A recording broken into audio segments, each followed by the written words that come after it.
अस्सलामु अलैकुम वरहमतुल्लाहि वबरकातुहू। मजलिस इत्तेहादुल मुस्लिमीन बल्दी हल्के पत्थरगट्टी डबीलपुरा के उम्मीदवार सदरुल मुतमदीन अरकान मजलिस इत्तेहादुल मुस्लिमीन मोहिबान मजलिस इत्तेहादुल मुस्लिमीन शहनशीन बतशरीफ फरमा तमाम जिम्मेदार हज़रात और इस जलसे के कन्वीनर मोहतरम जनाब हाफिज वज़ीर अली साहब, मेरे अजीज़ दोस्तों और बुज़ुर्गों, 2 फरवरी को बल्दिया इंतखाबात की रायदही का दिन है और मजलिस इत्तेहादुल मुस्लिमीन इस बल्दिया के इंतखाबात में शहर हैदराबाद की जामे तरक्की के लिए जो एक्शन प्लान तैयार किया, उसमें कई चीज़ें हैं जो अहम बातें हैं। एक तो ये है कि जिन हजरात अपने घर का प्रॉपर्टी टैक्स सालाना 2100 रुपये देते हैं, मजलिस इस बात को करेगी, इस बात का वादा कर रही है कि आइंदा साल से प्रॉपर्टी टैक्स इंशाअल्लाह सिर्फ 101 रुपये होगा। दूसरी बात जो मजलिस की नुमाइंदगी पर हो चुका है वो ये है कि अगर आपके घर में 2015 31 दिसंबर तक अगर आप माहाना 100 यूनिट या उससे कम बरक़ी इस्तेमाल करते हैं तो वो तमाम का तमाम बिल माफ़ कर दिया गया, उसका सरचार्ज भी माफ़ कर दिया गया। और अगर आप 100 यूनिट से ज़्यादा बरक़ी इस्तेमाल करते हैं तो खाली बिल का अमाउंट देना है, बकाया या सरचार्ज वो नहीं देना है। आप ये काम मजलिस की नुमाइंदगी पर अकबरुद्दीन ओवैसी और अरकान असम्बली की बार बार हुकूमत की तरफ तवज्जो दिलाना, इस बात का मुतालबा करना, ये मजलिस की कामयाब नुमाइंदगी का नतीजा है कि इलेक्ट्रिसिटी की तारीख में कभी हुकूमत ने हो सकता कि बकाया जात को माफ़ किया होगा मगर असल अमाउंट को भी पहली मरतबा माफ़ किया, तो वो सिर्फ और सिर्फ मजलिस इत्तेहादुल मुस्लिमीन की नुमाइंदगी पर। तीसरी बात यह है कि मच्छरों की बेइंतहा कसरत है हैदराबाद में। अब इलेक्शन का मौसम आया तो सियासी मच्छरा भी बहुत फिर रहे हमारे इलाकों में। तो खैर इंशाअल्लाह ताला 2 तारीख के बाद या फिर 2 तारीख के दिन इंशाअल्लाह मुझे पूरा यकीन है कि अली जनाब खिजर पाशा खादरी साहब कुछ वजीफा ऐसा पढ़ेंगे कि पूरे भागेंगे इंशाअल्लाह। मगर जो असल मच्छर जिससे डेंगू हो रहा, मलेरिया हो रहा, उसके खात्मे के लिए मजलिस इत्तेहादुल मुस्लिमीन बल्दिया के एंटोमोलॉजी डिपार्टमेंट को और मजबूत करेगी और असल जगह एक मैपिंग की जाएगी जहां पर मच्छरों की पैदावार होती है, उस जगह की निशानदेही करके फॉगिंग होगी और तमाम एक जामे प्लान मजलिस ने तैयार किया। चौथी बात यह है कि हैदराबाद में, बल्दिया हैदराबाद में 2450 जायदादें खाली पड़ी हुई हैं। हम आपसे वादा कर रहे हैं कि इंशाअल्लाह ताला मजलिस इन तमाम सैंक्शन पोस्ट जायदादें जो वेकेंट है, खाली है, इसको फिल किया जाएगा, इसको पुर किया जाएगा, क्योंकि हमारे हैदराबाद की बल्दिया का काम ठप होकर रह गया और इसका फायदा पढ़े लिखे नौजवानों को होगा, जिसमें मुसलमानों को उनका 4-5% तहफ़्फ़ुज़ात में उनका हिस्सा भी मिलेगा। ये काम मजलिस आपसे वादा कर रही है और मजलिस ने एक असेसमेंट किया है कि शहर हैदराबाद की बल्दिया को सही अच्छी तरीके से चलाने के लिए और 2700 नए ओहदों की जरूरत है। मजलिस हुकूमत से नुमाइंदगी करके लड़के इसको मंजूर करवाएगी। मुझे पूरा यकीन है कि बल्दिया हैदराबाद में आने वाले महीनों में या 1 साल के अंदर करीब 5300 जायदादें निकलेंगी, जिसका रास फायदा शहर हैदराबाद के पढ़े लिखे नौजवान, जिसमें मुसलमान, दलित और बैकवर्ड क्लास के लोगों को होगा। मजलिस इस बात का वादा कर रही है कि इन तमाम जो एक्शन प्लान में जिन चीज़ों का जिक्र किया गया है, और ख़ास तौर से ये जो 5 रुपए की खाने की स्कीम, ये माजिद हुसैन जब मेयर थे उस वक्त उसका आगाज किया गया था, और हम पूरी कोशिश करके ज़्यादा से ज़्यादा इलाकों में, ख़ास तौर से जैसा यहाँ मार्केट है, अगर यहाँ पर 5 रुपए की स्कीम का आगाज होगा तो जितने मार्केट में ये हमारे सेल्समैन हैं या बच्चे गरीब काम करते हैं, यकीन जानिए वो बहुत बड़ी नेमत है। उसमें 5 रुपये में अगर आप बोलेंगे बड़े का मिलता है, नहीं मिलता, बड़े का छोटा भी नहीं मिलता, छोटा तो कानूर की बात। तो 5 रुपये में अल्हम्दुलिल्लाह जो गरीब हमारे बच्चे काम करते हैं, चाहे जिस एतबार से करते हैं, कम से कम उनका एक मर्तबा एक वक्त का खाना उनको आसानी से मिलेगा। ये काम इंशाअल्लाह ताला मजलिस ने वादा किया करेगी। और आप देखते हैं कि पीने का पानी बहुत से मुकामात पर साफ नहीं आता। जाहिर है इसमें हमारी भी जिम्मेदारी, मैं मानता हूं इस बात को।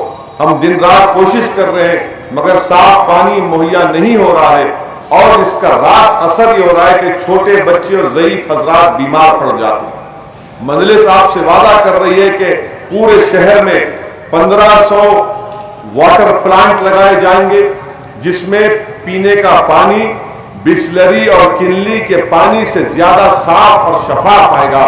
और जहां कहीं सबसे पहले मैंने अपने एमपी फंड से जब इसको लगाना शुरू किया, जिस मुकामात पर जिन महल्ले में हमने लगाया, वहां पर एक बात सामने आई कि वो पानी का ट्रीटमेंट प्लांट लगाने के बाद बच्चे बीमार कम पड़ रहे थे, और खुद मुकामी डॉक्टरों ने मुझसे कहा कि इससे बहुत बड़ा फायदा हुआ।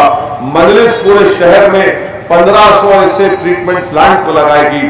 और एक और अहम बात यह है कि हमारे शहर में और पूरे शहर हैदराबाद की तरक्की के लिए बहुत जरूरी है कि यहां पर अमन कायम हो, सिक्योरिटी हो, पीस हो।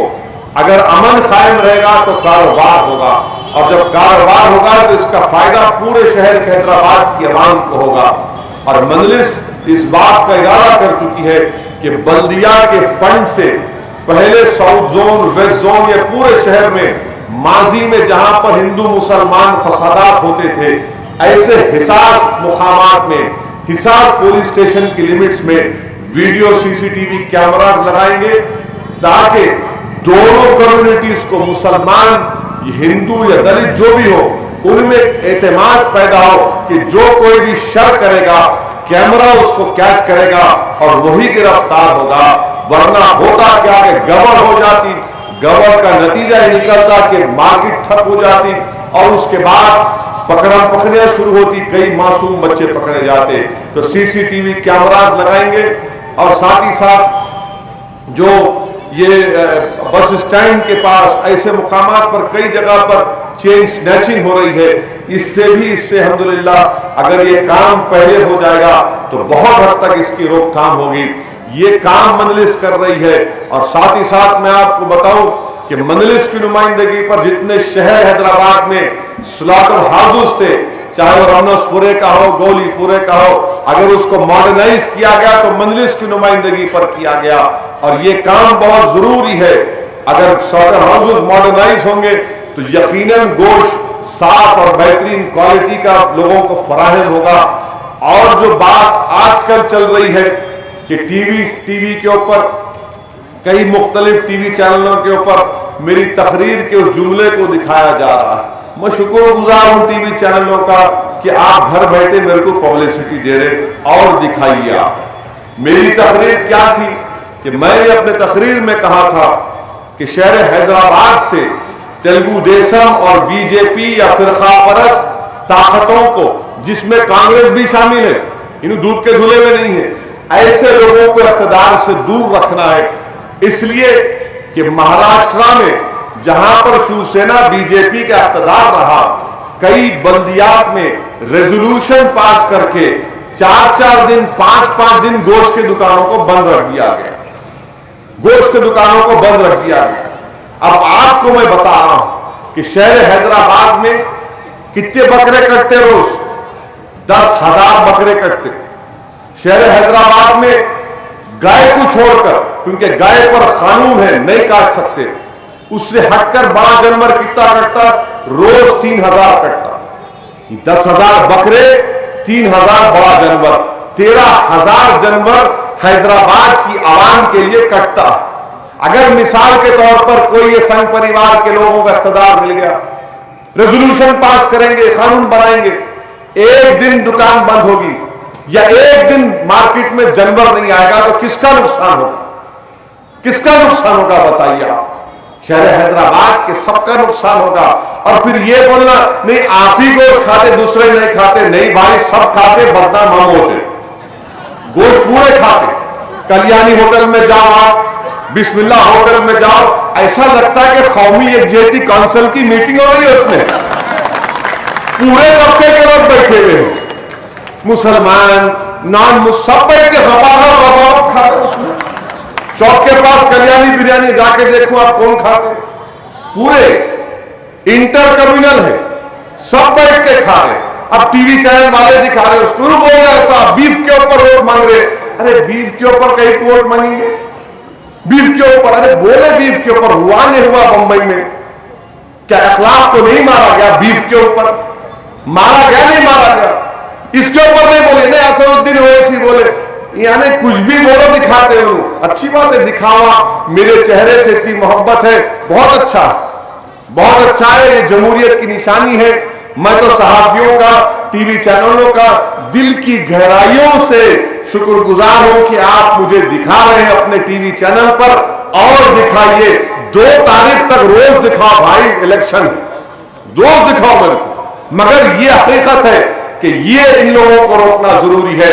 और फिर कांग्रेस पार्टी से हम पूछना चाहते हैं, क्या आपसे एक ही सवाल है, क्या आप मुसलमानों की, दलितों की सियासी क़ियादत के कायल है या नहीं?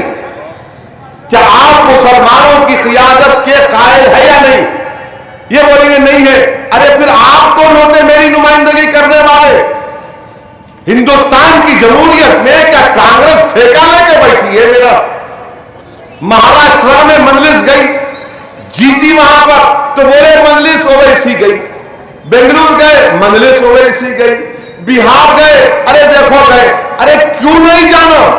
जब तक जिंदा रहूंगा हिंदुस्तान के हर रियासत में जाऊंगा, मुसलमानों की लीडरशिप पैदा करूंगा और मुसलमानों का हक दिलाऊंगा सियासी तौर पर।